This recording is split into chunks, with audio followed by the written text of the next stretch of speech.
Hi అండి, నేను మీ Komala. Welcome to my channel Komala Telugu cooking channel. పుదీనా పచ్చడి చేస్తున్నాను. దానికి కావాల్సిన ఇంగ్రీడియంట్స్ నేను ముందు పచ్చిమిరపకాయలు ఫ్రై చేసుకుంటున్నాను. కొంచెం నూనె పోస్తున్నాను. అది వేగిన తర్వాత పుదీనా కొత్తిమీర రెండు కలిపి చేస్తున్నా. దానికి కొంచెం చిన్న ముక్క కొబ్బరి చూపిస్తాను. పచ్చిమిరపకాయలు వేగిపోయినాయి, తీసేస్తున్నాను. అన్నీ సపరేట్గా వేయించుకోవాలి. కొబ్బరి వేస్తున్నాను, చిన్న ముక్కే కొబ్బరి, మరి పెద్దదే.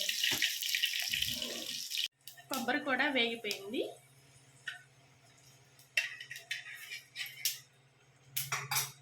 ఇదిగోండి తాలింపు గింజలు వేసేస్తున్నాను. జీలకర్ర, ఆవాలు, సాయి మినపప్పు.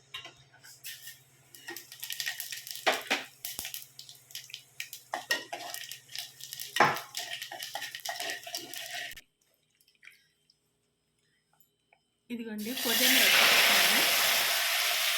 కొత్తిమీర ఎంత కాదు, కొంచెం వేసాను. వేసినా ఒకటే వేయకపోయినా ఒకటే, కాకపోతే నా దగ్గర ఉందని పాడైపోద్దని వేసేసాను. కొత్తిమీర కొంచెం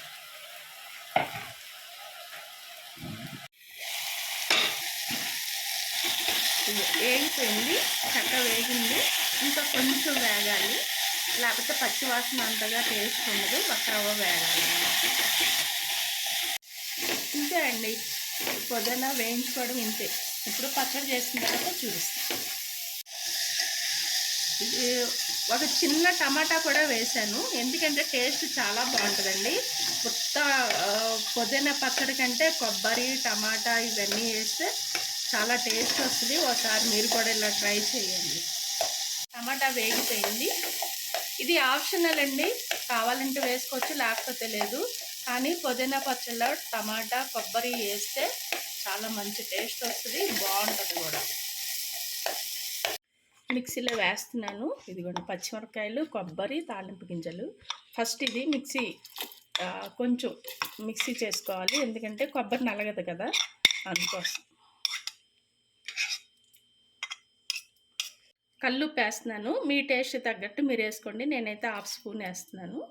ఇది నేను చింతపండు బదులు ఒక నిమ్మకాయ వేస్తున్నాను. నిమ్మకాయ అంటే మొత్తం వేయను, పులుపు ఎంత కావాలంటే అంత.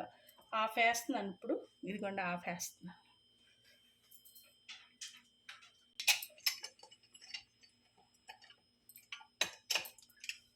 హాఫ్ లెమను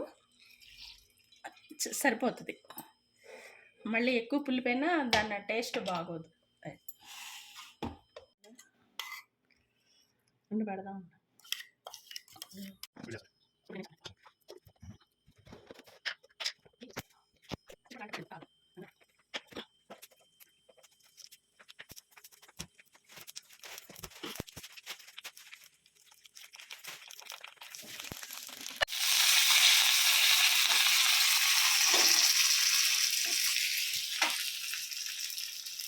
ఇది తాలింపు ఆప్షనల్ అండి, కావాలంటే వేసుకోవచ్చు, లేకపోతే లేదు. కానీ అన్నీ ఆల్రెడీ మనం వేయించేసాం కాబట్టి కొంచెం పైన అలా తాలింపు వేసుకుంటే బాగుంటుంది.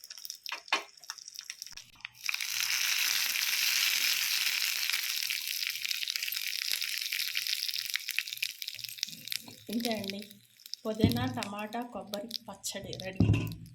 ఇలా మీరు కూడా ఒకసారి ట్రై చేయండి. నచ్చితే లైక్ చేయండి, షేర్ చేయండి, సబ్స్క్రైబ్ చేయండి. Thank you.